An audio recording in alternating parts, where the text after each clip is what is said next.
Good afternoon. It's my pleasure to welcome you here. This is our first State of Equity, Diversity, and Inclusion convening of schools that we've had at this university. It's a first. Also a first is our now diversity strategic plan, which is in place now. I think we have a whole lot of firsts in equity, diversity, and inclusion, including Diane's office, which is only 2.5 years old, right? Three, but time flies. It's my pleasure to introduce this conference, and my hope is that every 2 years we will have this rehashing of where do we stand in each of our schools relative to equity, diversity, and inclusion. What are we doing well? What could we do better? What could we importantly learn from one another as to how to do this better? So I'm excited about this. I'm looking forward to today's schedule. And we have three others scheduled over the next several months. I hope that you will attend these because you will not only see what the school is doing, but you're going to have ideas of your own of ways we could do this better. So with that, I will turn it over to Dr. Forbes Berthoud to introduce our deans and move on with the program. So thank you and welcome.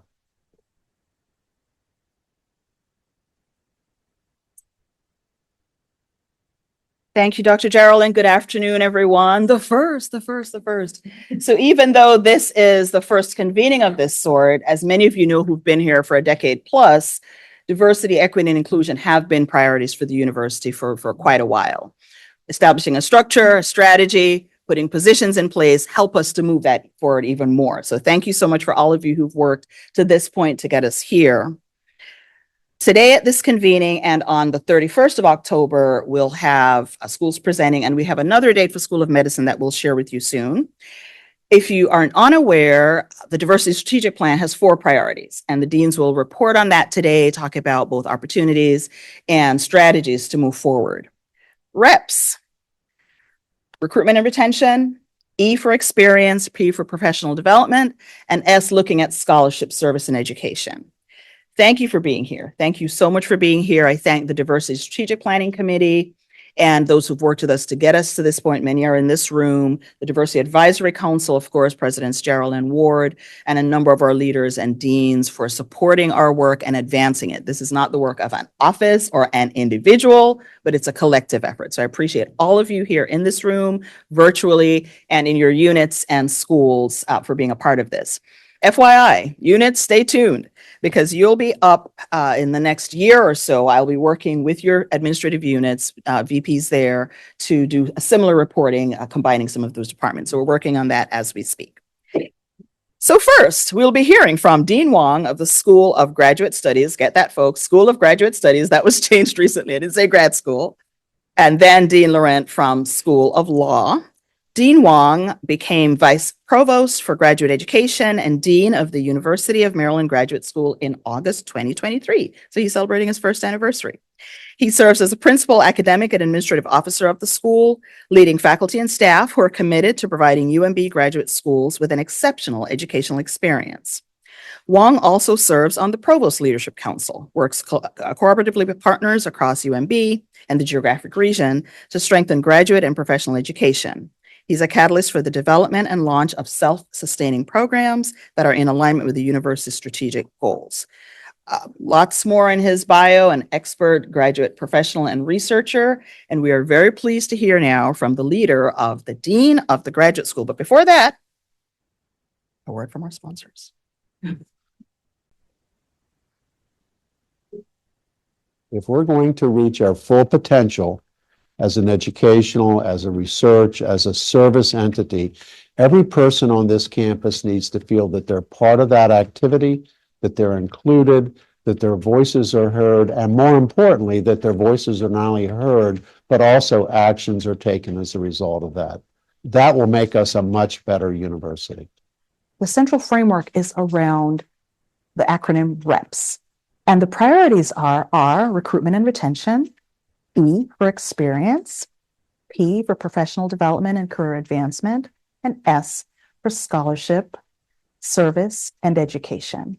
Through those 4 areas, we are hoping to advance equity, diversity, and inclusion through all those areas to share with managers, with leaders, with every member of the UMB community to grow together in equity, diversity, and inclusion.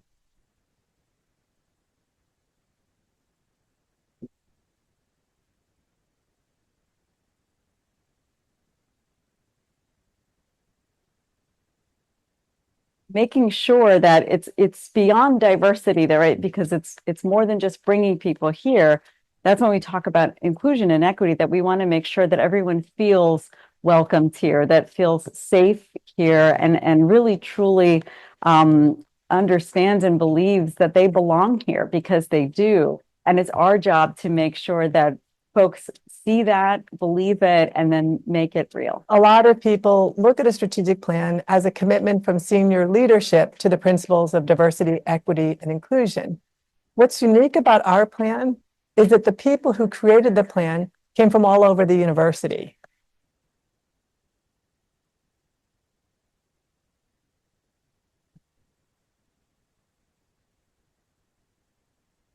I think that it's putting, our money where our mouth is, essentially. We can't espouse to have these beliefs and then not back it up. And so I think that we're putting resources and effort into equity, diversity, and inclusion speaks to the heart and soul of our community. It was the inclusive process that helped us to prioritize so that we could make sure we really focus on what's most important for our university. To me, seeing a university actually create a plan to help with diversity, it shows that they really do care about the students, and they also want to make people feel more comfortable to go into the university, because there's not a lot of universities that will put plans in place to make sure that their students feel safe and welcome.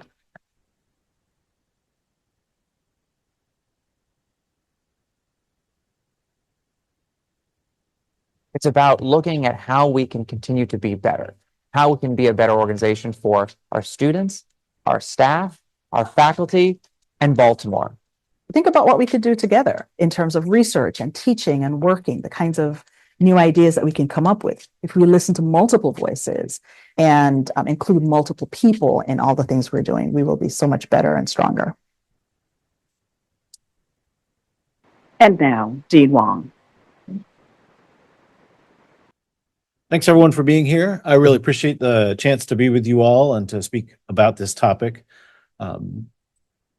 When I was looking at places to come for a next step in my career, one of the things that really appealed to me was that UMB was very forthright and out there with their core values and the kinds of things that it meant for the people here at the university. And that was something that really resonated with me when I was looking. And so it's great to be part of it now and to have the opportunity to be part of this growth. And I think, I'll talk a little bit more about some other things with the School of Graduate Studies, but from a personal standpoint, I think diversity statements have kind of taken a beating in the press recently and in some corners of higher education. But I think of it really as a distillation of what are the institution's values, and then how do your values potentially match with that? And that's an important question, I think, for anybody thinking about where their career is going and the kind of community that they want to be in. So I want to say thank you, first off, for having a community that stands for these kinds of values and these kinds of principles, and then inviting me into it. The first year of my time here has been very valuable, very fruitful, a lot of growth on my part, and a lot of learning, and I'm really excited about the future and what it will bring. So with that, I want to say thank you also to my colleagues, particularly Dr. Shani Fleming here, who helped put this presentation together, and really everyone within the School of Graduate Studies, because I feel like, particularly for our school, it's this very diverse set of disciplines and faculty in lots of different areas, and they're all united around this theme. That's something that's really been something that's running through everything that we do, is no matter what discipline is represented in the graduate school, no matter what kind of professional background you might be coming from or where you are in the educational space, everyone is committed to this ideal. And, hopefully we can continue that momentum and move things forward. So our strategic plan was really developed in context with the university strategic plan, the plan for what was the graduate school at the time and is now the School of Graduate Studies. And we started in 2021 with Dr. Fleming as a sort of our first EDI officer, speaking of firsts, to really drive that meaningful change, because I think all of us know that unless there is a person who is passionate about that area, you're not going to get a lot of progress for it. So I'm really grateful for her vision here. We identified some key priority areas within our school, which were around professional development, inclusive workspaces, diverse representation, and equitable access.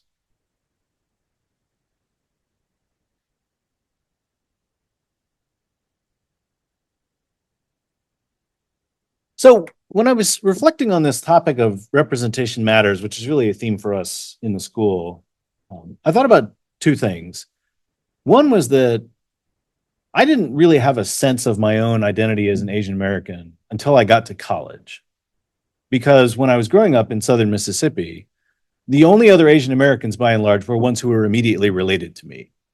And so I didn't have a sense of what Asian American really was. And it wasn't until I got to college, I met people who were not immediately related to me, and I got to develop this sense. But I think if I had not had that opportunity, I wouldn't have developed any sense of my identity in the way it is now. And so that was for me a very personal incident where representation really mattered. But one of the other ways I think about it is when we talk about preparing students for careers, we had kind of a mantra that we used when we talked about career exploration, and that we can't prepare students for careers if they don't know that those careers exist, if they have no idea what the possibility is. And that's where representation, I think, really comes to fruition, is it informs the art of the possible for students. It tells them what they can be, it shows them what they can be, and it makes things very tangible for the students or people who are learning.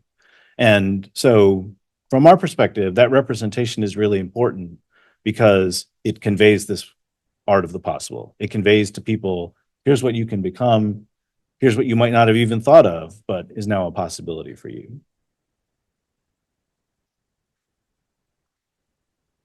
And the other part from that is that the graduate school is really, see, I said graduate school. School of Graduate Studies is really about preparing future leaders in their fields. And we hope that they will model the kinds of things that we're conveying with our own work. So in terms of the first R, the recruitment and retention, I think we have had some success in our demographics. I think one of the challenges for us here has been thinking about our group. Let's see, let me move that. I'm gonna hide that for just a second.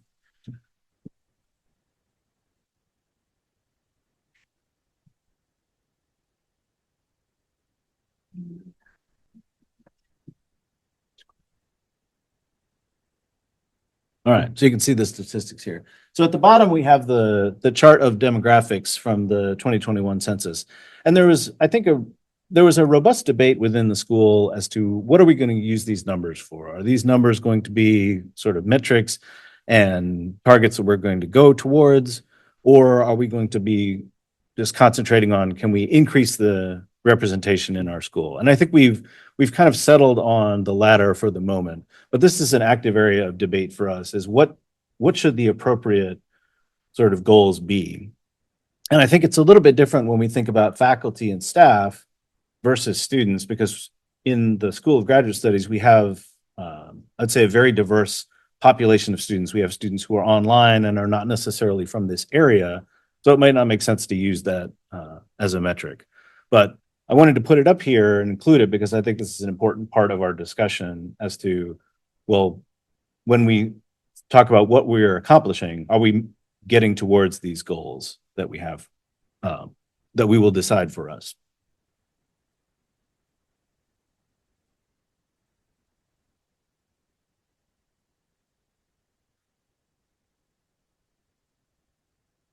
And then again, looking at students, up a little bit.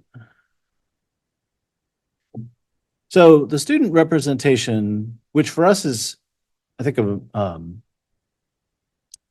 it's something that we're particularly concerned about because we in the School of Graduate Studies, we recruit for a number of programs that are not necessarily within our school. So we are recruiting for PhD students all across the university. And so we have a responsibility not just to the programs that we have, but also to the larger school. And so I think we're showing some progress there. And a lot of our effort has been around what's happening kind of at the front end of our admissions funnel. So where are we engaging with students? Where are we meeting them? Where are we trying to bring them into the idea that they could become part of UMB? I think that is showing some success as we concentrate on particularly HBCUs, minority serving institutions. So we're seeing a little bit of a trend upwards in those categories. But I think there's more that we can do. And I think all of our staff kind of recognize that there are other opportunities that we can make to continue that trend.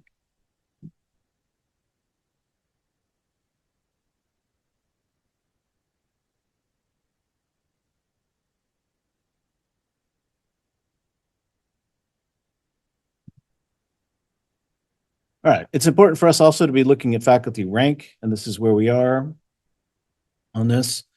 Let's see, lecturers, assistant professors, associate, and full professors here.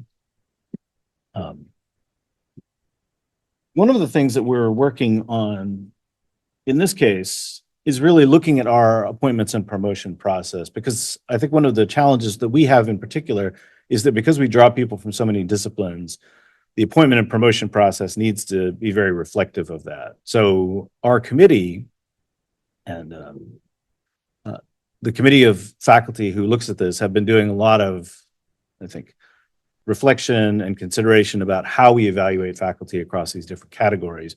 Because even among the disciplines that are represented within the school, there's a lot of standards for what does scholarship look like? What does research look like? I think we are making some good strides in terms of making sure that the different ranks we have are diverse, that we have representation from men and women, from different races. The color coding is not necessarily the same here, but for example, here at the assistant professor rank, oops, didn't mean to do that. 56% of our assistant professors are white women, and then 11% Black women. Asian is the yellow, and then 22% white men. So that trend continues through some of the other ranks, although it spreads out, and we don't have, as I would say, one of the challenges from these graphs is we don't have, I would say, as many faculty as some of the other schools. So little differences add up to a lot in the percentages.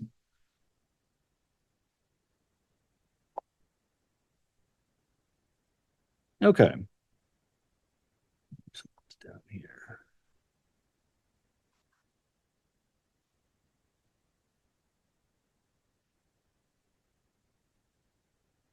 All right, so then thinking about our opportunities and our strategies for implementation. Really what we're focusing on around the students is expanding the channel. So expanding the ways that we interact with students, where the places we meet them, and the kinds of relationships that we have with some of the other schools. So one of the things that has always been effective is building relationships with other schools and trying to make sure that there are contacts from, professors, from labs, from groups that understand that UMB is a good place to go. And so they're going to encourage their students to come here. So we're trying to do that as much as we can with the programs that we have. I think one of our challenges has been that because as the number of programs has grown, it's kind of an exponentially harder problem to have more and more of those relationships. But that's one of the places where we're focusing on as we, as a school, we're taking our communications responsibility and kind of splitting that down into recruitment and marketing and separate communication. So there'll be a person who can really focus on that, because that's been one of the challenges for us. When we think about the admissions framework, part of that means infrastructure and getting in the habit of going to these conferences, going to these schools and recruiting from them so that we're known quantities. One of the things that you see, particularly on the admission side, is that there is often very high turnover because of the demands that are placed on admission staff, particularly in kind of centralized offices. We're trying very hard to keep the same people making those contacts and making those connections so that we're seen in a very familiar way. This photo is from the Faculty of Color Network lunch. I was very glad to participate in that. We have a lot of people in our school who are excited about participation in that network. And really what we're focusing on is we want to be a very flexible organization. Again, thinking about the diversity of our faculty, meeting people where they are and helping them to grow in that pathway, wherever they are in their career. And that's a philosophy that we also carry through to some of our educational programs, particularly our physician assistant program is now sort of broad enough that we can almost offer something to someone at every point in their physician assistant career. We're not quite there yet, but that's where we're getting to. And that again helps us with outreach and being known as a reliable provider in that area. The last thing I would mention in terms of the admissions process is we're really looking at the admissions, kind of the paperwork and the things that are required. We had an initiative last year and were successful to remove to ban the box, to remove the question about prior conviction records, because for most of our programs, that's not relevant for our programs. And we've made it very clear for which ones that could be, that we're advising the students in that way. But we're also thinking really hard about how we use our admissions fees and our application fees, because that's a strategic element for us rather than just, something that we have that generates some revenue over here on the side. And we've certainly seen that can make a difference in the number of students that can apply for programs. Thinking about our learning community, again, this theme of representation matters. This is part of our experience. We hold these meetings on a monthly basis. We really focus on different topics related to EDI. Dr. Fleming usually leads those meetings, but we get a good cross-section of the school coming to those and asking a lot of hard questions. I would say that we have the opportunity to talk about this, and we have the opportunity to talk about it in a lot of our all-call meetings. The conversations are not always easy, and sometimes we have challenges where there'll be a topic that comes up in one of the big meetings, and then we have to take some time to really talk about that as a school and understand how people are feeling and how they're processing it. So we really believe this is something that helps to cultivate that sense of belonging and to give people a place where they can discuss the things that are on their mind, but also feel that it's comfortable and safe because they're among colleagues that respect and are their friends. The other initiative within Experience and Climate is this tagline here with the graduate studies, where we can just be. This is linked to our faculty and experience survey. I would say the predominant theme that came out of the last faculty and staff experience survey was that a lot of people feel overwhelmed. They feel like there's a lot of work to do and there are not enough people to do it. So that's one of the areas where we're really focusing on. And that sentiment particularly is coming from some of our staff, and they have obviously, I think, a little less control over sort of where their pathway is. That's one of the things that I think is particularly interesting for our school. We have a lot of staff who are very involved in the recruitment of students and the things that the school is doing. And partly because the school is relatively new, their pathways are not always clear.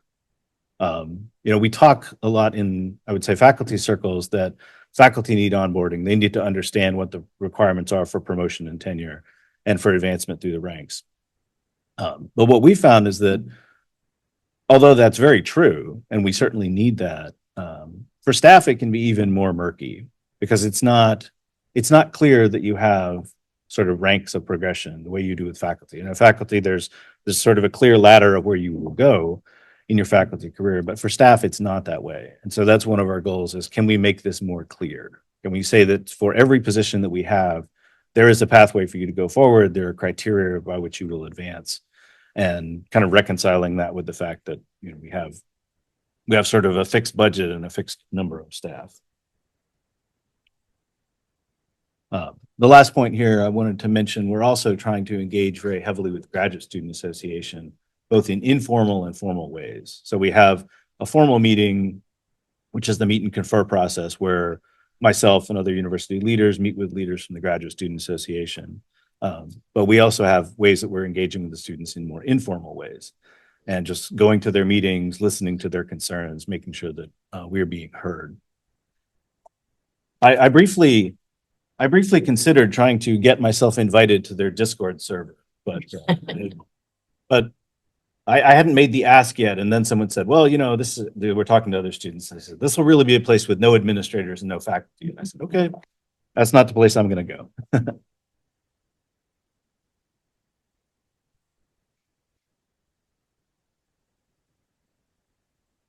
All right.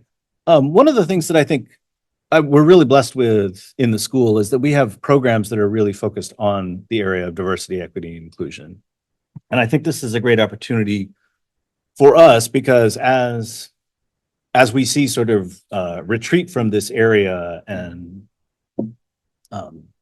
organizations and universities kind of walking away from this is a chance to say that not only is this an important area for us as kind of a, I would say a moral and ethical principle for how we operate as a university, but this is also a rich area of scholarship. And this is also a chance for us as the university and as future diversity, equity, and inclusion leaders to demonstrate through rigorous scholarship that these pursuits have a lot of value, that they add value, they don't detract away from it. We were having a discussion, I think, last semester that, there's this narrative that DEI takes resources away from something else, and it actually, and it produces poorer results. But I think that's not true. And if we look at the evidence that is coming out, if you think about things like health equity, how can you even begin to address that if you're not addressing some of these topics and understanding the history, understanding what has gone before, the kind of institutions that we build? So the school really has a unique opportunity to highlight these programs and to demonstrate good, solid scholarship, research in these areas under that umbrella. And I think for us in particular, there's this idea of a virtuous cycle where the kinds of things that are being developed by the students in our program, because all of them have capstone projects, that information then feeds back into the school. And by the same token, the kinds of things that we're doing in the school can become projects for this program and opportunities for people to exercise their leadership. So it's something that I think is really important for us, is having this program that is specifically around diversity, equity, inclusion leadership. It's relatively new. It's still kind of a unique offering, and we're really grateful for that. I think we're not at the point yet where we have a lot of statistics about our alumni, because it is so new, but that's where I'm hoping to get to, is that we've got a really robust system for tracking all of our alumni, and we can point to these ones in particular and talk about the impact that they're making both on the higher education world and their particular spheres.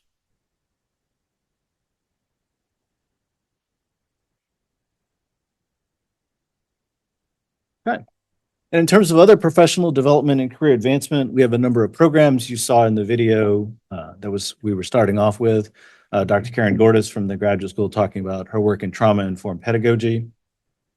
We have been working hard to incorporate elements of social justice into most of our syllabi and in the curriculum for PALA, which is our PA Leadership Academy.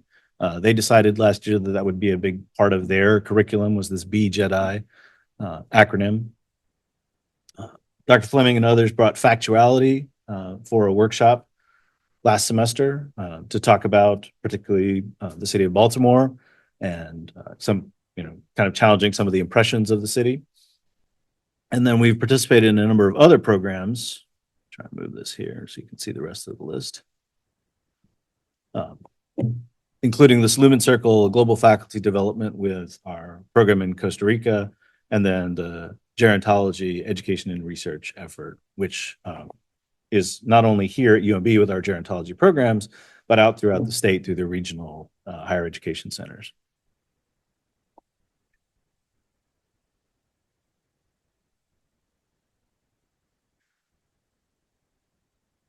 We're also working to build up the research program in our school, particularly around this area. So the research colloquium allows faculty the chance to really try out ideas, bring them to their peers, and do that in a structured way.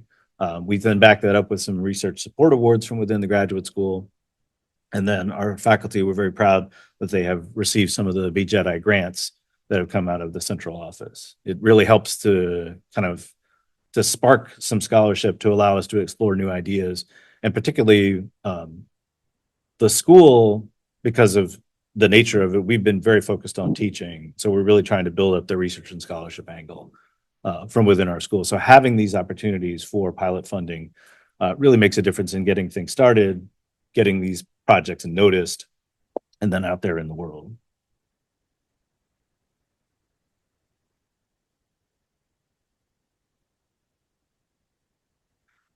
In terms of scholarship, service, and education here, we changed over the workload over the last couple years to reflect the JEDI goals that we have. We asked each of the faculty.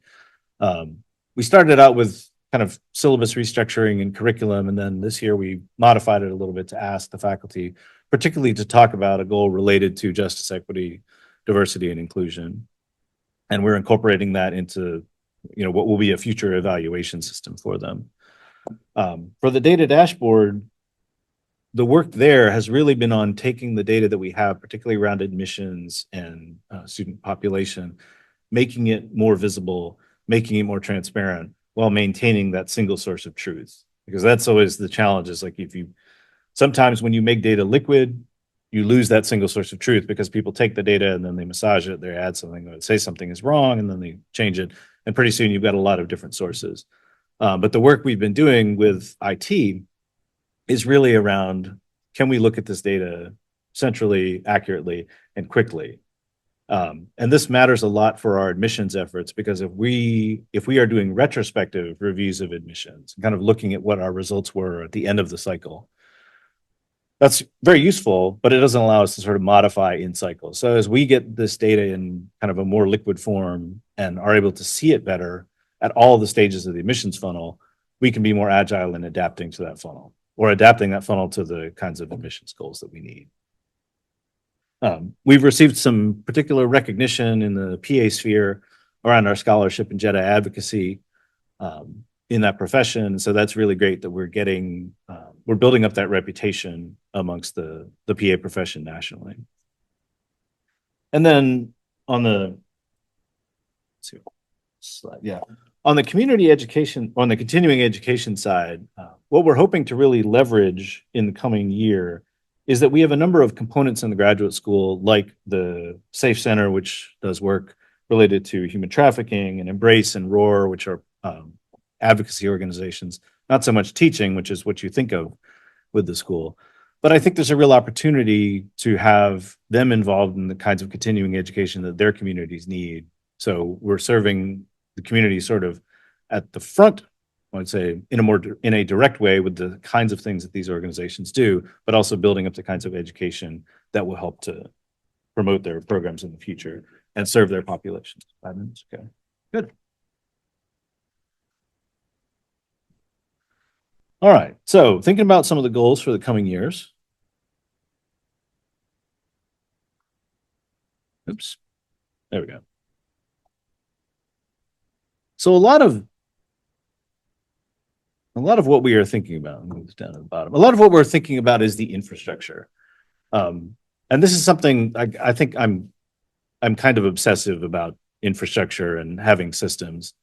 Partly because if you think about the idea of structural racism and the kind of institutions that have built inequality, you really need something that has sort of equal power on the other side. You need an institution that's going to take these things apart and then build up better institutions on the other side.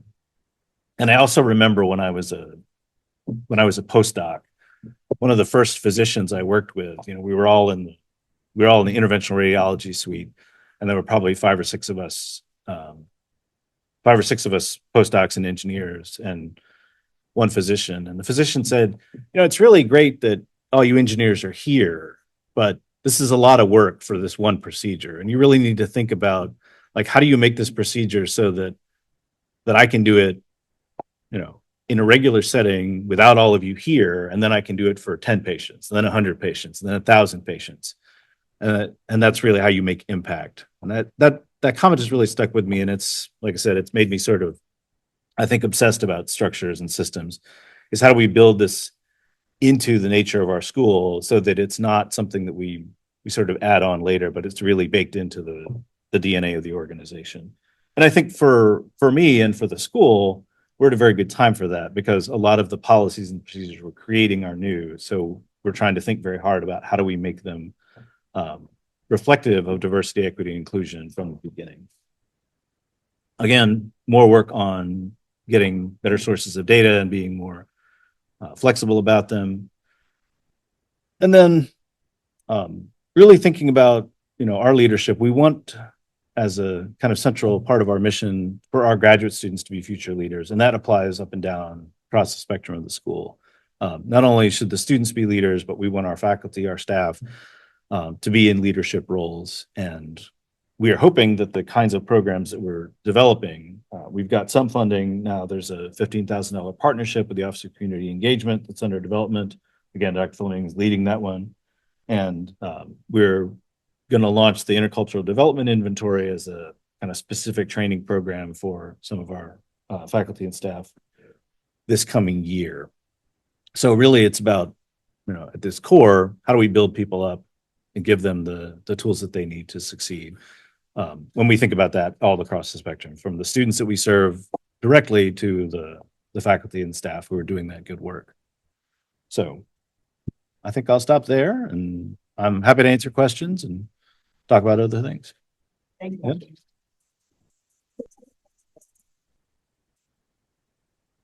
At this time, we'll take questions from our virtual or in-person audience. We have about 10 to 15 minutes for discussion. Please go ahead.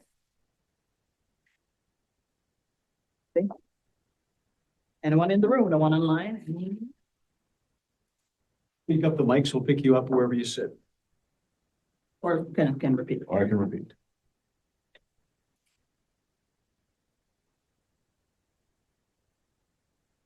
I do have a question more about the EDI learning communities. If you could share more about how that works at school, because, from experience, it does take, just working together, learning more together through the process. So I'd be interested to hear a little bit more about those communities. Sure. So the question is about how the EDI learning communities work at our school level. And so we do two primary things. One is that during the all calls, which are our all staff and faculty meetings that happen monthly, there's always time set aside for a EDI related topic. So typically that topic will be introduced. There'll be some kind of brief discussion around that, and we'll take part of the meeting for that purpose. And then kind of on a similar cadence, we have a follow-up meeting, which is longer and specifically focused on that topic. And so, we sort of make the topic available and talk a little bit about it at these big meetings for our school. And I say big, our school is not that big, but big for us. These big meetings, and then there's a deeper dive into it later on. And then sometimes we'll follow that up with other discussions related to that. Dr. Fleming, do you want to add any more to that since you lead these sessions? I think that's exactly what it is. Oh, goodness. Okay, sorry. Yeah, that's exactly what it is. And we focus a lot on social identities and how we can create a space where our students, faculty, and staff can thrive. And so we sort of have these reflective questions. So when thinking about race, when thinking about gender and different social identities, how do folks who hold that social identity, how do they show up within the graduate school? What are our policies and practices as it relates to that student? And so it's really more of a reflective discussion. And it really was a grassroots, sort of movement. And we didn't know that it was good, but it's incredibly popular within the graduate school, and we get great attendance. Especially, so we introduced it during the all call, and then we have an entire hour to unpack a lot of these issues. So, yeah. We had a great discussion that I remember about privilege and dress code and expectations. I spent like a week afterwards thinking about all the things that, I had never even considered from my colleagues. So it was great.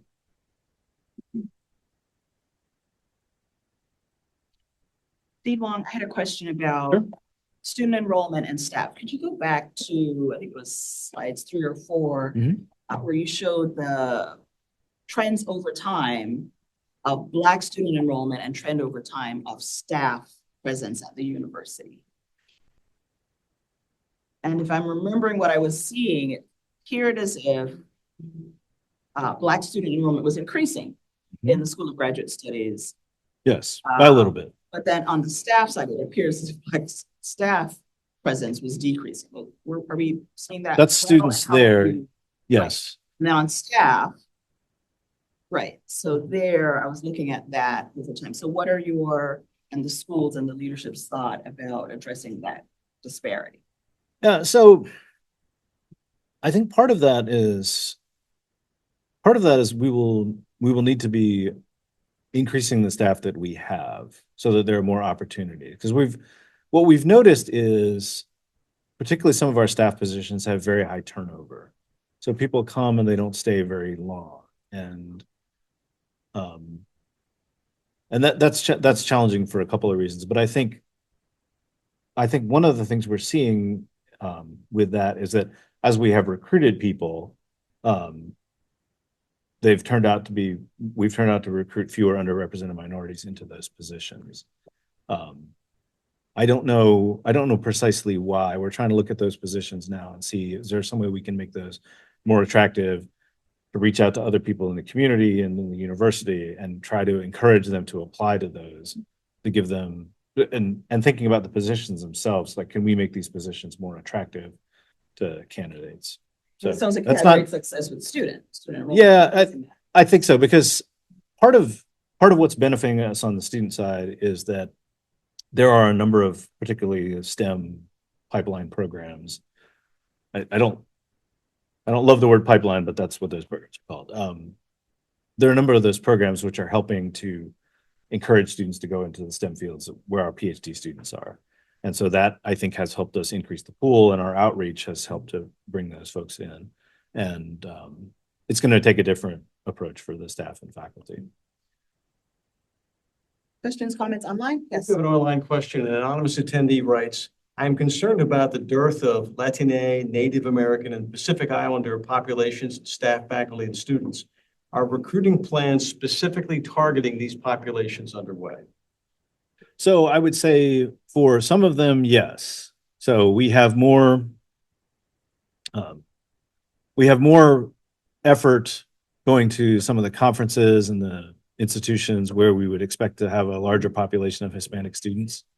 I would say for American Indian and Pacific Islander, we don't have mature plans there. That's going to, again, take, I think, a different, particularly for the Native American population, that's going to take a very different approach. And again, we're going to need to build up relationships over time and identify the right partners to be working with to encourage students to come our way. I Yes. guess on the same vein, I know increased data is part of your goals for 2024, 2026. Does that include data on disabled students and students who identify within the LGBTQ umbrella? And then on that way, are there also outreach for those specific groups? Yeah, that's so part of what you're seeing here is the data that's available to us on sort of the university dashboard around that. So it's a very important point that as we kind of expand that, we'll be able to get the data from those populations and be able to look at them critically. I think you raise a very important point here, because I was reading just this morning actually an article about representation in the STEM fields, and that there is a particular, how did the article put it? There's a particular emphasis on the binary when they're talking about STEM statistics, and some of the organizations that are really trying to change that and make sure that other populations are represented that stand outside that binary gender. So that, because there's been progress on bringing more women into STEM, but other populations they're not really even being tracked. Yes. Can you share just a little bit more about your trauma-informed pedagogy and how that's integrated into the School of Graduate Studies? So I can share a little bit. And so the question is about the trauma-informed pedagogy and how we're integrating that into the graduate school. So I I say a little bit because our faculty who are the experts are better at that, so I can get you in touch with them. But the faculty are primarily in the field of health professions education. So they're really looking at this idea of how trauma-informed pedagogy affects health professions education as a field, and also physician assistant training. So the faculty who are working in these areas are working in those two fields. And so they are now trying to develop a framework for that they can then integrate into their curriculum. Okay, that was the final question. Oh, Courtney Jones Carney would like to explain something about the data. Let me. Very good. We're in here. Courtney, are you there? I think so. Hello? Welcome. Can folks hear me? Go ahead.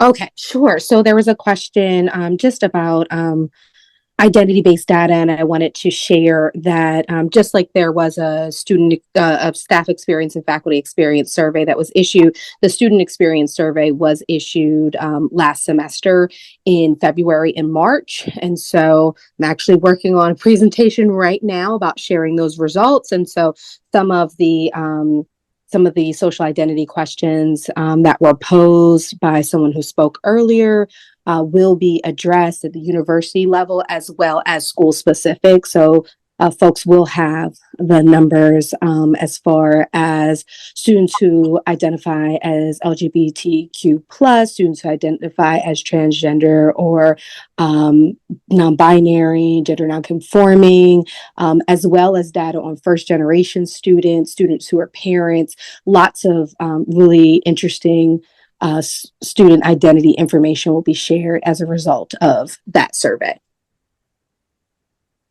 Good. And Dr. Jones Carney, this is not is the perfect plant, although we didn't necessarily plan it that way. Dr. Jones Carney is the leader of our diversity, equity, and inclusion leadership program. So thank you, Dr. Carney.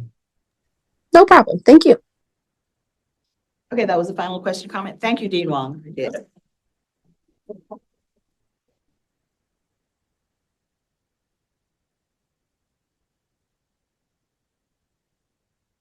Thank you, Dean Wong. That was the report on the Dean of the School of Graduate Studies. Now we're pleased to have Dean Renee Hutchins Laurent, who became the Dean of the University of Maryland Francis King Carey School of Law. We're in her school in 2022 after serving 3 years as Dean and Professor of Law at UDC, University of District of Columbia's David A. Clark School of Law.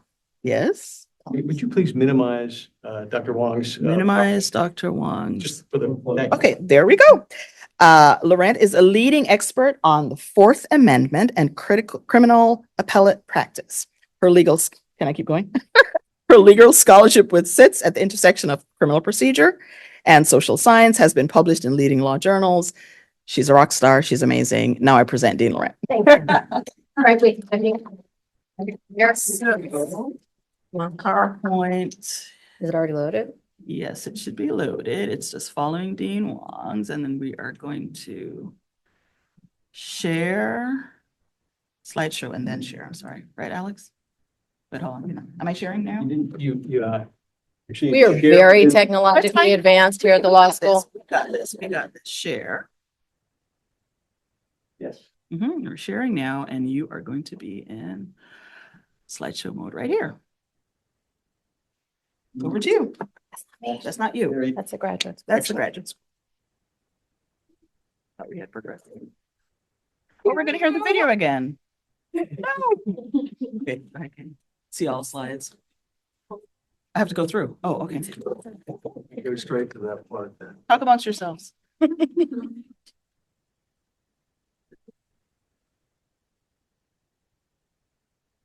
Preview in case you weren't listening before.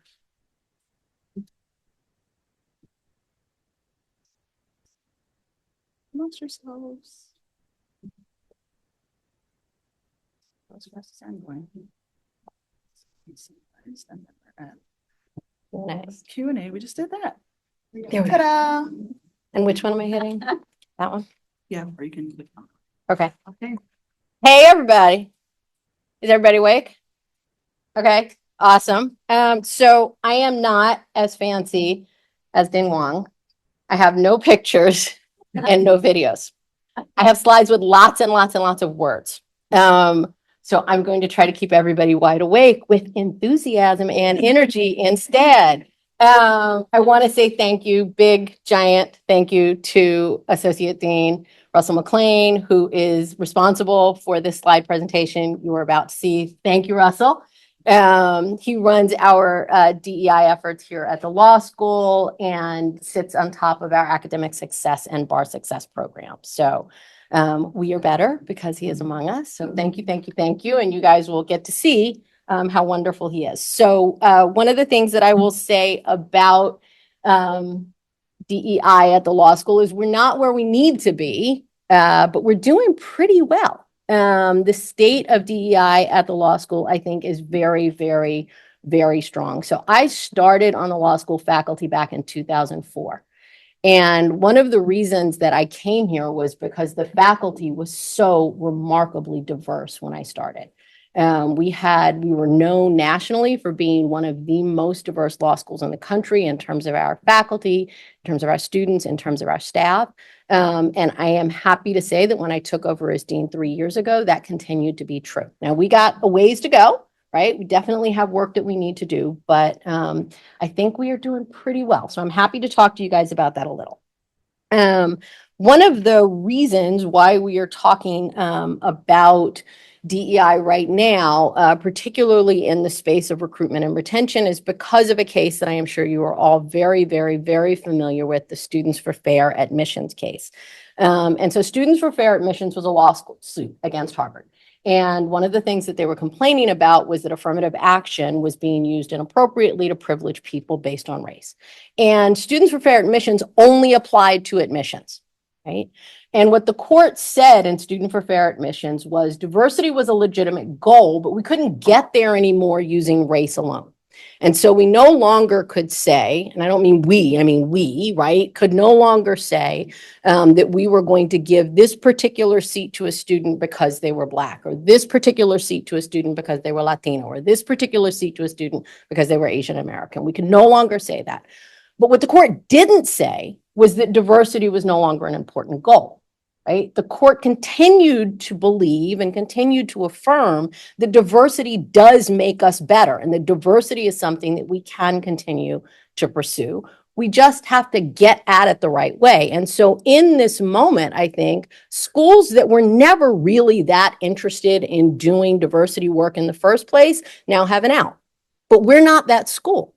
And so schools that actually want to continue doing this work, I think can. And we are actually in a moment where if we're serious about it, right? If we're really serious about doing the work of diversity and doing the work of correcting past systemic injustice, we're in a moment where we can do that work. We can stop just looking at the top lines, right? We can drill down below the top lines and figure out how to actually get to equity here, not just here. So we very intentionally leaned into SFFA. We changed our admission question last year, and we created a question that said literally this, what you are seeing on the screen. Hang on, I'll move this thing down. I'm gonna try to do it without. Okay.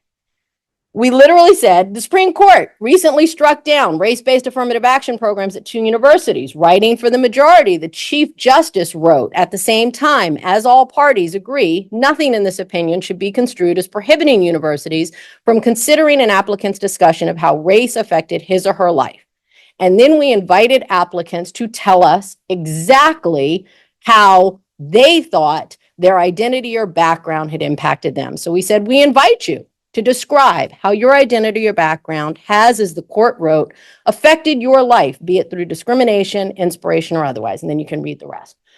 The point of that was a couple of different things. So one of the things that we were very, very worried about in the wake of SFFA was that students who had been minoritized would believe that schools did not care anymore about their diverse backgrounds and experiences, and they would voluntarily opt out, right? So a part of this was about us signaling to applicants, we care. We care about diversity. We care about the path that has brought you to this particular place in your life. We care about how that would impact your life as a lawyer and your professional identity. And so we invited them to write about it, right? Now, interestingly, no one did. Literally, no one did. We did not get a single student. I checked with admissions. We did not get a single student to answer this question. But I still think it was doing good work, right? It was still a signal to students that this was something that mattered. And I think that the numbers that we got in terms of our students reflected that. So I'm going to skip over a whole bunch of slides. Sorry, Russell. I think I'm going to skip over a whole bunch of slides. Yes. No. Yes. All right.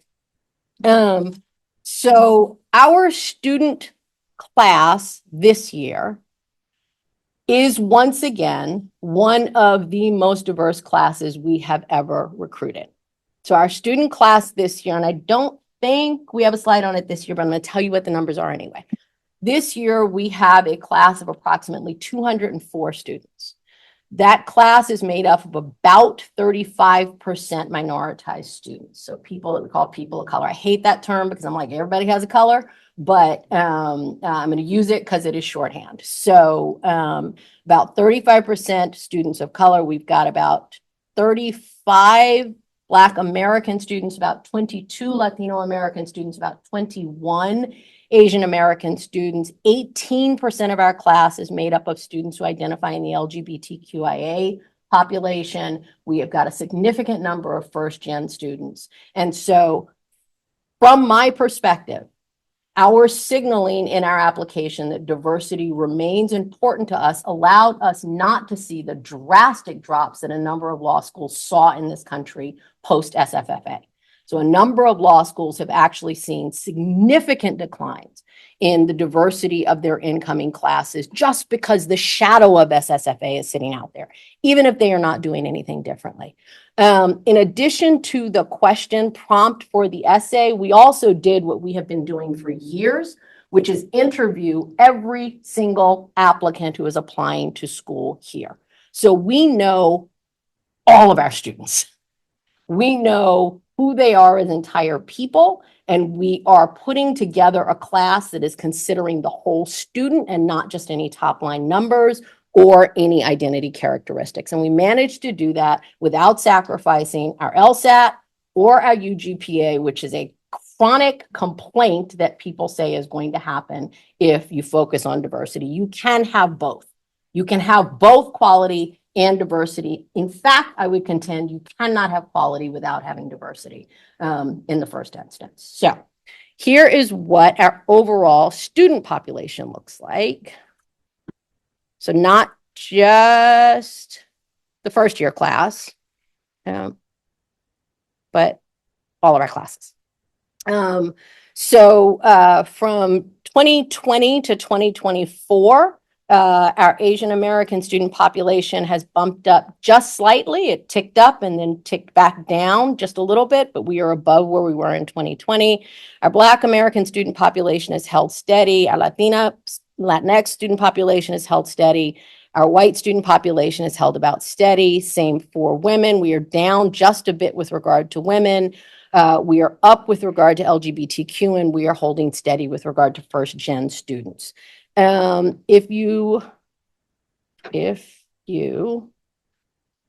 we go.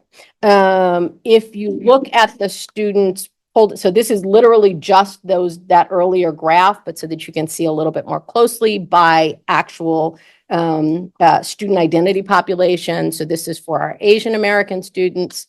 That is for our Black American students. That is for our Latinx students. That is for our white students.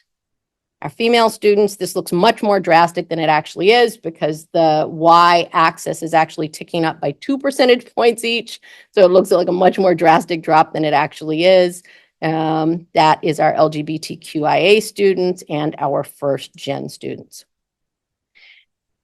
This is the same breakout with regard to our entire class. So you are seeing where our students are what our class composition is looking like per year.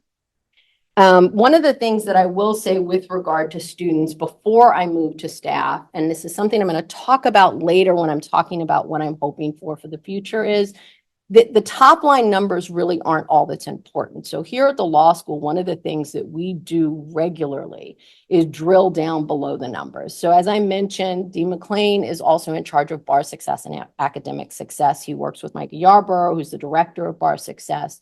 And when I started, I sat down with them and I said, okay, but how are our students really doing, right? Like we know how the students are, how they look up here, but how are students really doing? And we talked about that with regard to bar success. And one of the things that we found was alarming.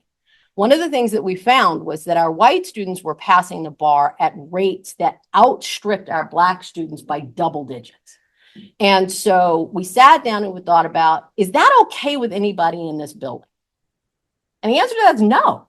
Right? There is not a single person in this building who would say, yeah, it's acceptable that our Black students are passing the bar at a rate of just above 50% and our white students are passing the bar at a rate of just above 80%. That's fine with us. Nobody in this building would say that, right? But until you drill down below the numbers and say, okay, but how do we fix that? Movement doesn't happen because otherwise you're just looking at the averages. And so one of the things that we did was sit down and say, how do we fix it? How do we fix that problem? How do we make sure that not only do we bring students in the building who are qualified to be lawyers, but then we make sure that when they are walking out the door that they can actually obtain the credential needed so that they can sit as lawyers. And so we started a partnership with Barbary. And the partnership with Barbary is a partnership that is going to allow every student in this building access to a commercial bar prep course when they graduate, because access to a commercial bar prep course on the back end was one of the things that was getting in the way of success on the bar exam. And so now students pay for that over an amortized, they sort of pay for it every semester, and then on the back end, they have it. We are also giving them a suite of services that they can use during their time here in the law school, both in Russell's academic success program and in Micah Yarborough's bar success program. So that we are making sure that students have access to the resources they need so that we don't have disparities this way, right? Like we're admitting students, but then we are seeing disparities that we are not addressing on the back end. And so that is something that I think is critically important, right? It is not enough just to do the DEI work on the front end. You also have to do it in the middle very intentionally to ensure that the results that happen on the back end are results that you are proud of. With regard to our staff, we continue to have very, very, very diverse staff, except for, I will say, except for Latinx. That we are working on. We are struggling there. But with regard to all other populations, we are doing relatively well with regard to diversity. Here again, not enough to just bring people in the door. So Michelle Andra I'm sorry, Michelle, I'm calling you out. Michelle Andra is our head of HR. Michelle and I sit down literally every week. And a part of the conversations every week is to ensure that there are not salary disparities that are not justified by experience or terminal degree. Right? Now, if we got salary disparities that are justified because of experience, terminal degree, it is what it is, right? If they're justified because of title or status, it is what it is.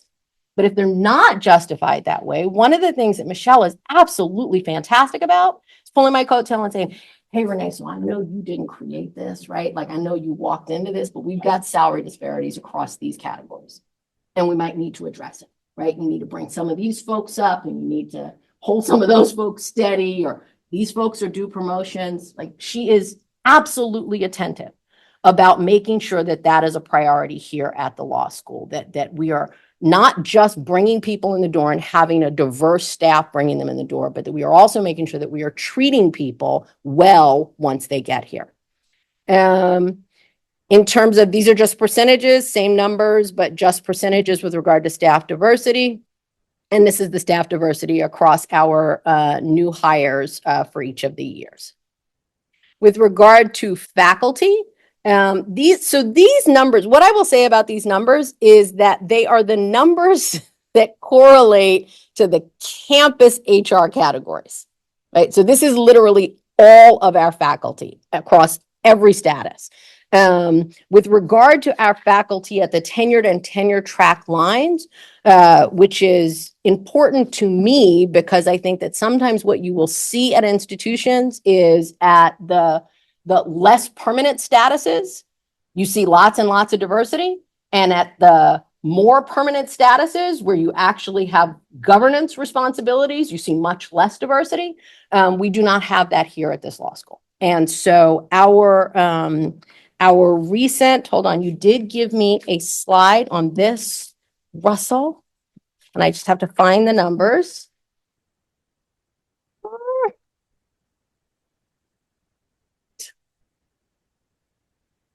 I'm talking about the little numbers for tenured and tenure track faculty. Okay. Yes, that one. So I can tell you the numbers. Go.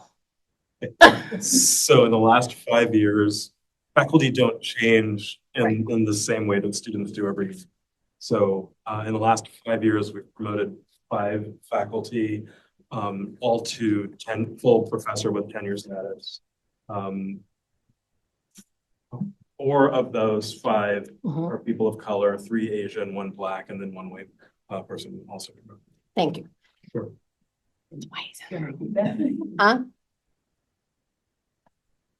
The mics pick you up? Yes, absolutely. Yeah. The mics pick up. We have also been remarkably successful with regard to new hires, not just promotions. So we have hired 8 tenured or tenure track faculty members since I have been here. I think it was 8.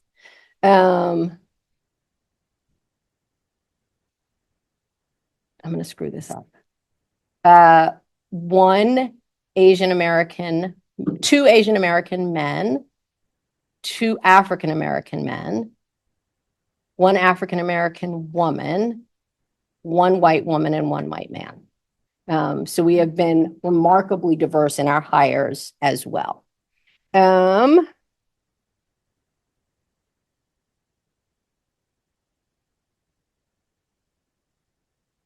Okay. I'm going to talk really, really quickly about experience and programming, both with regard to faculty programs, student programming, and staff programming.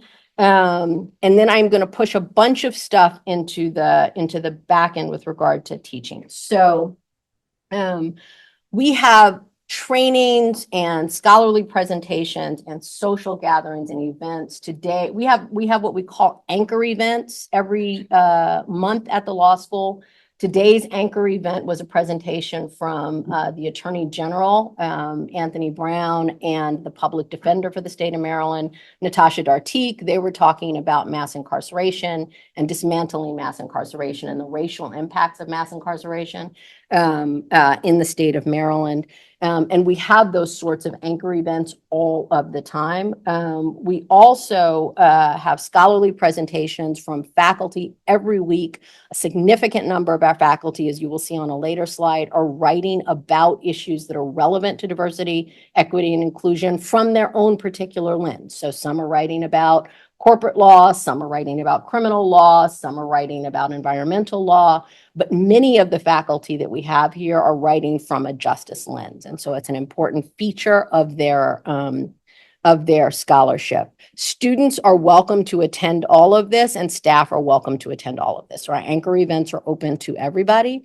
We have student groups that run the gamut. So we have a number of different affinity groups here so that students can find belonging. One of the reasons that I think we were able to more successfully than not weather some of the conflict last semester was because we work very, very hard to ensure that students have the support they need to feel like they are in a community that values their identity and values who they are as people, and so that they are surrounded by that support. Membership in the groups, I have to say this, membership in the groups is absolutely open to everybody. So we do not discriminate with regard, we do not allow our student groups to discriminate. None are closed based upon particular identities, but the groups do focus on the issues that are important to people of various identities. We just stood up the Gibson Bank Center for Race and the Law. And so the Gibson Bank Center was actually the co-sponsor of this afternoon's anchor event. The Gibson Bank Center for Race and the Law is named after the first Black man and Black woman who were tenured full professors here at the law school. And it is focused on eradicating the systems that perpetuate structural inequality along racial lines in this country. We have been very fortunate to be able to fundraise into the center, very, very fortunate to be able to have that work supported not just by the state, but by our alumni. Next, staff support. So I will just say very, very quickly. Oh, here was the slide. It was at the very end. I'm sorry. See, if I actually went through the stuff that Russell gave me, it would be better. This is our promotion along racial lines over the last 4 years, men and women, and then by racial or ethnic diversity. And with regard to our curriculum, we have for many, many, many years been an institution that is known for having a focus on social justice. Many of our classes are focused on advancing justice or eradicating inequality. And so we have dozens of courses outside of the clinical program. We have dozens of courses that are actually focused on these issues, and social justice issues are actually woven into every part of the curriculum with regard to most of our professors. We also have the clinical program that celebrated its 50th anniversary 2 years ago. The clinical program requires every student who starts here as a full-time day student to provide legal representation to people who otherwise would not have access to it, either because of money or for some other reason. And so the clinical law program provides thousands of hours of free legal representation, primarily to people in Baltimore, but across the state and across the nation. We also, with Russell's help, do DEI training for the student lawyers in the clinic, and the clinical professors weave that DEI training into both their orientation and into their classes. As I mentioned earlier, we have got faculty who are writing across the entire curriculum and across the entire profession, but who focus on areas of diversity, equity, inclusion, and social justice in their writing of their own accord. And the last thing I will say is with regard to 2024 and 2026 goals. So to the deans and VPs who are in the room, you have heard some of this. So don't ask me the question, where's the beef again, Bruce? But one of the things that I think is very important for us to think about as an institution is what is coming, right? And so what is coming is what some people have called an enrollment cliff. The enrollment cliff is based on two trends that people have seen. One is during the Great Recession, the birth rate declined. In fact, the birth rate has actually been going down since the 1950s. The other was the 8% drop in undergraduates coming out of college. And people put those two trends together and said, we're not going to have enough bodies to fill seats in professional and graduate schools between 2025 and 2028. That's when the enrollment cliff is expected to hit us. But the thing is that birth rate actually has very little to do with law school enrollment. Again, with regard to the other schools, I think that it's something we should be looking at. What has to do more with law school enrollment is cultural trends, right? And so when we saw a bump in law school enrollment in the 80s, it was because LA law was popular. When we saw a bump in the 90s, it was because of the OJ trial and everybody wanted to be a part of the A team. When we saw a bump in the 2000s, it was because of the dot-com bubble. When we saw a bump in 2021, it was because we saw the civil rights summer, right? And so what we know is if birth rate doesn't actually have a great deal to do with law school enrollment, what can we be doing to position ourselves to ensure that we are ready to meet the new applicant pool that is going to be hitting us between 25 and 28, because that is a fact, right? It is a fact that the next group of students coming to us is going to be much more diverse than the group of students who has been entering our applicant pool to this point. We know that there are going to be many, many more first-gen students. We know that we're going to have many more students in those pools from lower economic brackets, socioeconomic brackets. Some of them are going to be struggling with pandemic learning loss. We cannot pretend that that is not a thing. And they are going to be much, much, much more transparent about their desire to have their mental health needs addressed and reckoned with. And so as we are thinking about how to position ourselves to be a school that meets those students, I think that we need to be thinking about what we're already doing right and how to talk about it more. And so there are a lot of things that we are doing absolutely right here to ensure that a more diverse student population needs are being met right now. and talking about that more. So as that wave of new applicants comes and hits us, we are well positioned in their eyes as being an institution that is going to meet their needs squarely. It's going to be a place where they can feel they belong, a place where they feel they are valued, a place where they feel we actually care about their outcomes, not just walking in the door, but walking out the door on the back end, in much the way we partnered with Barbary to ensure that we're meeting our current students' needs. So with that, I will say, any questions?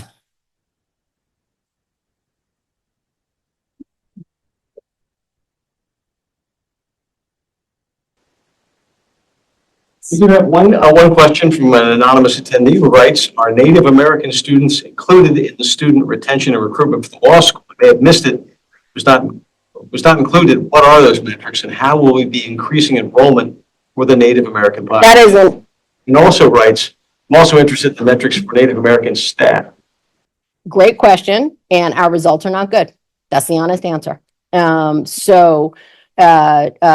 Indigenous people, I think, make up about 1.3% of the population. They are dismally underrepresented in the profession. And so it's less than 0.5% of all lawyers are from Indigenous nations.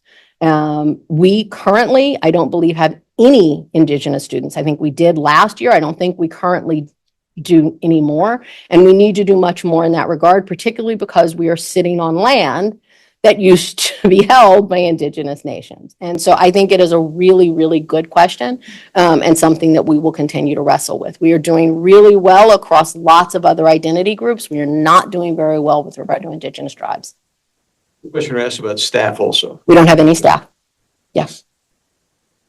I think it might be worth observing that I think there's an opportunity for the university to go beyond just like land acknowledgements and really take advantage of some means of providing, I don't know if we call it reparations or not, but to consider the fact that we exist on land that is a consequence of theft and genocide, that maybe there's a way for us to foster pathways for people who are Native American to come to the university, including the law school, but more broadly, I think this is a question that needs to be resolved at a senior administrative level in the university.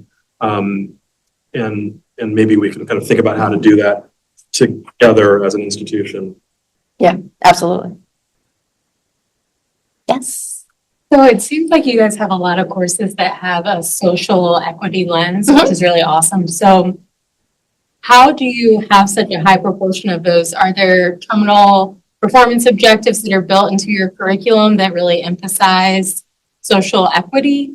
And so people just kind of create courses that put that content in, or does it just organically happen?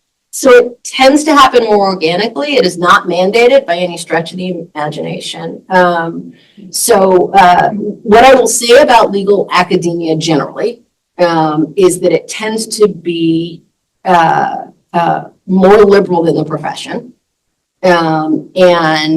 Particular institutions get reputations for being either more conservative or less conservative. I think for many years, because we were a leader in the clinical legal education space, we developed a reputation for being an institution that cared about social justice, that cared about diversity, that cared about using the law as a mechanism for correcting caste injustices. And so that sort of becomes a self-fulfilling prophecy, right? Those are the students, those are the faculty that you recruit in, and those faculty create courses, and they encourage students to attend who are interested in those issues. And because our faculty tends to be very collaborative, bouncing ideas off of each other, having scholarly workshops, it creates it generates intellectual curiosity in spaces that allows people to teach in spaces that they perhaps otherwise would not have thought about teaching in, or write in spaces that they otherwise would not have thought about writing in. Thank you. I have a question. So I know we heard a lot about the D and DEI, particularly for staff and faculty, so the numbers are in diversity. Can you talk maybe a little bit more about equity and inclusion efforts or initiatives, particularly as it relates to faculty and staff? So not just the numbers around diversity, but like the equity and inclusion and what that might look like in your school. I know I heard it for students. Yeah, I was looking at but you. Oh, okay. But I know we heard it for students, but I didn't hear that much for faculty and staff. So we're just wondering, like, in terms of what you all do to sort of promote equity and inclusion efforts for your faculty and staff here. So one of the things that I have done very intentionally bringing in people in the door is that I do not negotiate over salary. And so I bring faculty in the door at the same salary for all assistant professors. Right. That's okay. I thought it was I thought that was a commentary. Really? Which to me is an important part of equity. Right? Like what we know about what the studies show about how women and people of color tend to negotiate on the front end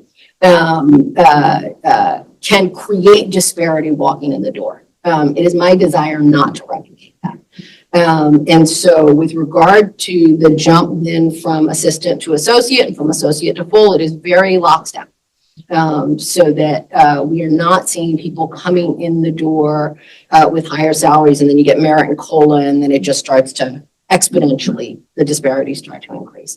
With regard to equity and inclusion inside the building, all tenured and tenure track faculty and what we call our Part B faculty. So our Part B faculty are faculty who are not tenured or tenure track, but they have the same security of position as tenured and tenure track people. They all have shared governance. And so one of the things that we are very intentional about is making sure that our faculty committees are well staffed and are across years of experience, both untenured people and tenured people are sitting on committees, that we are making sure that across racial and gender lines, across sexual orientation lines, gender identity lines, that we are staffing our faculty governance committees in a way that reflects the diversity of our community. That is particularly important with regard to the faculty committees that shape our identity, right? Like appointments. And so it is very important to me that our appointments committee and our promotion and tenure committee are committees that are aware of our commitment to equity and inclusion and have that kind of front of mind as they are doing the work of shared governance. Yes, sir. Thank you very much for your presentation. I didn't fully understand the reason for the large disparity between blacks and white on the bar exam. Mm-hmm. Was it solely because of access to the prep course, and then after implementation, how has the numbers changed? So this is the first year of the program, so we don't know. So what I will say is the following. Our numbers are not unique to this institution.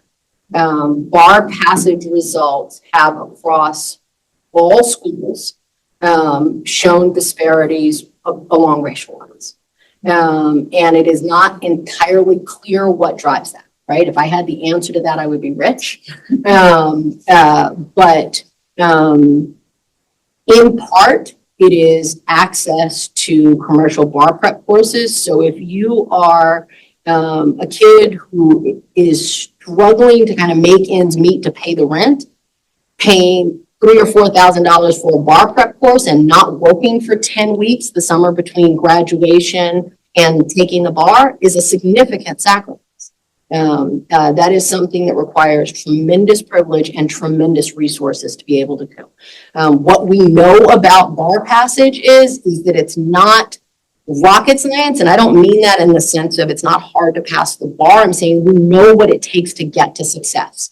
And so there was a study done by Access Lex about 4 years ago that showed if students have the resources to be able to commit no more than 10 hours, but no less than 8 hours a day for 10 weeks between graduation and the bar, they would pass, right? But that's a significant investment of resources, significant. And so to the extent that race and wealth track in this country and have for many years, many generations tracked in this country, I'm not saying they are identical, but they track. Students who have fewer resources are going to be less likely to be able to commit that kind of dedicated time, or are going to be juggling multiple things at the same time, like work and studying for the bar. I don't know if you wanted to add anything to that. Yeah, I would just say that, so by our partnering with a particular bar provider, we've enabled ourselves to ensure that every student has access to that preparation. There was more competition in the field, and so some students would opt maybe to go with the cheapest option, the online option, kind of whatever was kind of seemed like the easiest way and the most accessible for them, but it might not have been the best for their preparation. So I think we've now given them the opportunity to get kind of a full participation in a bar course that's never happened for our students before. Our students have never been provided that. Some might get it free or some might be able to afford it, but many have to come out of pocket for it. And so this is I think a significant step for us. We won't know until 3 years from this coming November, like how it turns out, unfortunately, right? So We'll have a little data with regard to this class because we did make it Yeah. available. So little. Yes, so we definitely we'll have some, but there's a lot that's happening over the course of the 3 or 4 years the students are here. And we won't know we won't have our students who've gone through kind of the full matriculation and our prep course. We won't know those data until about 3.5 years, Right. 3 years. And the other thing that the partnership does, the other thing that the partnership does is, so we currently have a bar success team of one person to meet all 200 kids walking out the door each year, right? And so what this partnership does is it allows us to shore up those resources so that the students who are, walking into law school maybe as first-gen students without parents who have kind of navigated the bar before and can't give them tremendous guidance with regard to what the summer is supposed to look like as you're studying for the bar. We have shored up our resources to allow those kids access now to mentors and tutors and coaches and a database of bar questions and exam questions and essay questions and prompts and outlines so that they can, with the support of our one-man bar success team, hopefully produce greater outcomes. That's the goal. And just one last thing is a part of the partnership also, a benefit is that it also allows us to track students and see who might be struggling. So we'll be better able to identify students who might need additional support. So it allows us to target our limited resources better. Yep. Thank you, Alex. Our online attendees wanted to add to that in the future, it may be important to gather metrics on the diversity of socioeconomic status correlated with ethnicity and race. Yes, So absolutely. I don't know if you have plans for that. We had not, but it's a great idea. We have another online question about the age of students and admissions. Are you seeing trends with older learners returning for second careers? Not in our JD program, not a significant percentage. We tend to get the K through 16 kids. Sorry. We tend to get recent college graduates with perhaps a gap year. Our student population, our median age is not, it's in the early to mid 20s, not much higher than that. We do have some more experienced students, but they're not the bulk of our student body. Probably mostly the night school. Evening school, yes. Yes. School of evening. Yeah, there you go. There you go. And in the MSL program, our population tends to age up. Yes. I want to thank you for mentioning the future learners who will probably be more vocal about their mental health and things like that. I wanted to ask about current programs or whatever else at the school that is currently working with those who have disabilities currently. So the chair of our board, Tamika Tremelio, sits on the Lady Gaga Foundation, and which is very, very focused on the mental health and wellness of young people. And so she has been very intentional about pushing us to make sure that we are focused on student health and wellness. Our current Dean of Students, Erica Smith, is also very focused on that area and has put together a suite of resources and programming to ensure that students are taking care of themselves. We've launched a series, Bring Your Best Self to Law School, so that students understand what they can and should be doing to maintain themselves as they are spending the next 3 or 4 years in what can be an intense and grueling process for them. Our faculty is also in on it. So our faculty also cares deeply about student wellness. We have a faculty wellness committee that is focused on and working in collaboration with the Office of Student Affairs to ensure that we have wellness programming launched. And about every other week, we have a program happening at the law school that's focusing on student wellness. And we just hired a new director of student affairs, Dr. Greg Brightbill. We actually brought him over from campus, who has extensive training in the counseling space. His office is literally the most calming office in the law school. If you ever want to go to a very peaceful office, Greg Brightbill's office is the office.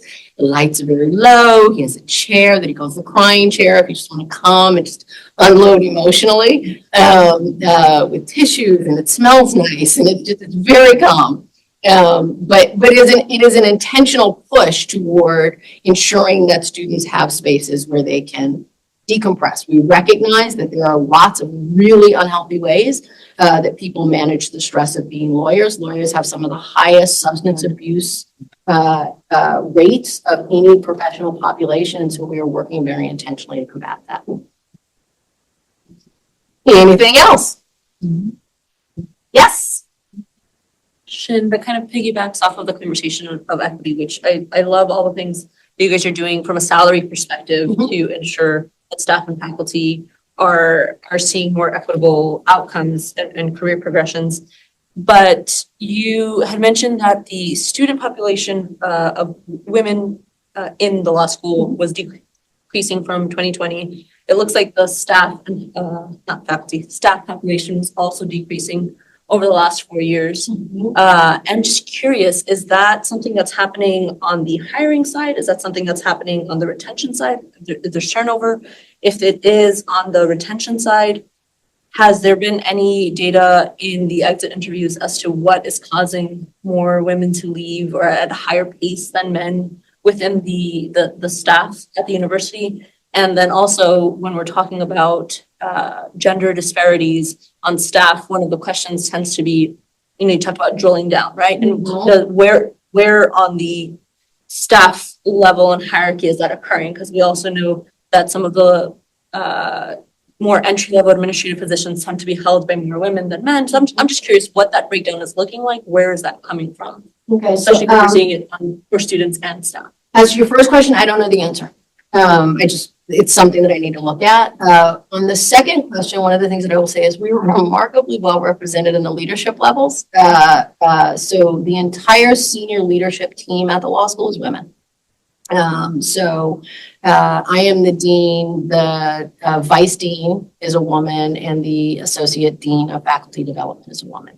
As you drill down one more level to the full leadership team, I think we've got 3 men in the room. Is that about right? You, Matt, and Mike. Yeah. So we've got 3 men in the room out of a room of about 12 to 15 people. Is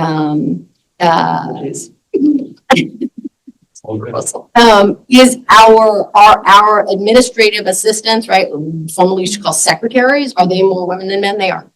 They absolutely are. I was wondering, again, talking about equity, when I think of women leaving the workforce, first thing that comes to mind is, are there any issues with childcare or parental leave or anything else that's going on? So that was kind of what my Not that I am aware of. So we allow parental leave for both women and men. I am not aware of that being an issue. But because I don't know why, particular people are leaving, I can't answer that definitively. Yeah. Dr. Jarrell? Are we done with questions? Yes. I had a number of questions. So obviously the purpose of these sessions is to learn about schools and to get insights in what we can do better, what we're doing well, what we're not. And I know we have at least two deans who are sitting here who present in the next couple of weeks. And maybe the question here is, does this format work? Should we be considering anything different? Should the presentations be different? Beside the little black bar at the bottom of that thing. I know that's not your doing. But is there something that would enhance, make it better, or to the point? Question or comments? I'm happy to speak up. I think, President Jarrell, I think this is very informative. I think we benefit being able to listen and get perspective on ways, and Renee, some of the efforts that have been made, I think now similarly, and I think are important because it really helps us better understand what we need to look at. One, we talk about really integrating processes so that it's not an after the fact, it's in a real time manner. Be impactful in the decisions we make. So I found these very informative. So thank you both. I would agree. It's been really helpful to hear what the other schools are doing. I think it also highlights the really important role that the associate deans for EDI play in each of the schools. So really having them and acknowledging the hard work that they're doing is incredibly important.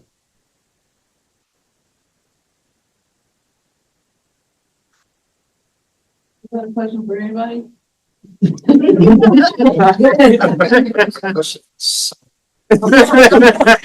I am somebody. So I found it helpful, and I actually listening to both Nate's talk, I was like, I'm looking forward to going to the other ones. I hadn't really planned on it, but and I excited to hear what I heard and want to hear more from what the other schools are doing.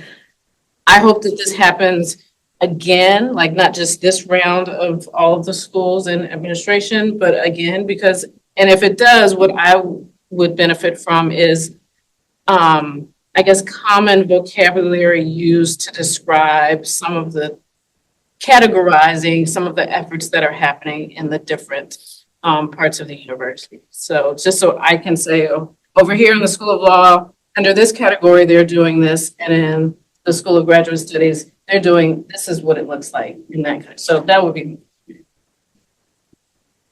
Yes. I thought it was really helpful. I am concerned about folks who are attending who may have learning or processing disabilities and how they can be included. So for example, I think it would be helpful if there could be printouts so that people who learn differently can follow along. I'm not sure if the caption is on. It is because you can't. So just being more mindful of our folks who may have different learning abilities. I don't know how well they can engage or participate. So that would just be one thing moving forward for me that I'm thinking about. But otherwise, I thought it was helpful. Yes.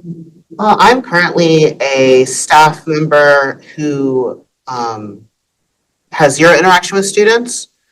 And hopefully in the course of my career, I do eventually get to have more connections with students, but where I currently am residing, I have zero interaction with students. And I do fully support the diversity, inclusion, and equity that students face and the efforts that all the schools are participating in. But as a staff member, I guess I am more curious about my protections as a staff member, like statistics about hiring and things like that are more staff specific rather than like faculty specific. I feel like I did learn a lot about faculty and students, but I'm more lacking in staff.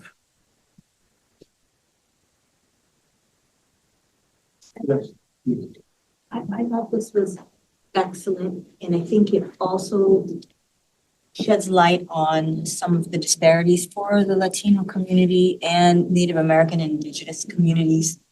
All the information is beautifully available through the central office in the data dashboard, but to have an opportunity to sit and talk and reflect together, although the data is available, it allows us to think and process and maybe even inspire us to come up with new initiatives. So that way this time, 2 years from now, we'll be able to share some interesting progress. Alex, anything else online? Thank you all very much. So what will happen from this point is on October 31st, we'll hear from former deans, and then we'll have Dean Gladwin hopefully end of this year or early next year. I really appreciate the idea about what do we know what's happening in each section in each category. So our office will collate under each of these segments, just as you've said. Once we have everything all together to say, here's what the schools are doing in recruitment and retention, best practices, opportunities and challenges. And we'll find the best way, we'll put all the presentations up. We'll find the best way to, just give you bullets with links, because a lot of the schools gave us those kinds of things. So you can read about the clinical program. You can read about the access programs. And what's clear too is we need the resources. We have some of those. We need the effort. We need the collective engagement and intentional action at every step of our work to say, this is important to us. I am somebody, and we want everyone in our schools and our units to feel like they belong and that they can be successful here, which I know is an important thing to Dr. Cheryl. So thank you. Have some snacks, and we'll see you on the 31st. Thank you, everyone.